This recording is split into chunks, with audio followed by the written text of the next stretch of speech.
இந்த மாதிரி ஸ்நாக்ஸை ஸ்கூல் விட்டு வர குழந்தைங்களுக்கு செஞ்சு கொடுங்க. ஒரு பவுலில் அவல் எடுத்து நல்லா வாஷ் பண்ணி எடுத்துக்கோங்க. 2-3 டைம். அதில் குப்பையெல்லாம் இருக்கும், அதனால் 2-3 டைம் நல்லா வாஷ் பண்ணி எடுத்துக்கோங்க.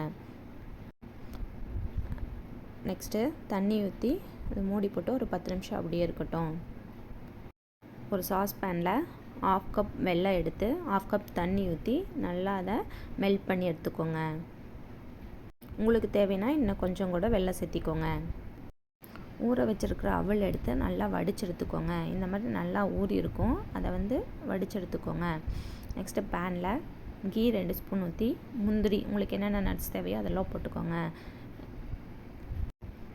தேங்காய் போட்டு ஊற வச்ச அவளையும் போட்டு வெல்லத்தை உள்ளே ஊற்றி ஏலக்காய் உங்களுக்கு எவ்வளோ தேவையோ எவ்வளோ வாசம் தேவையோ அவ்வளோ போட்டு நல்லா கிளறி எடுத்துக்கோங்க. இது நல்லா இஞ்சி ட்ரை ஆகி வரும்.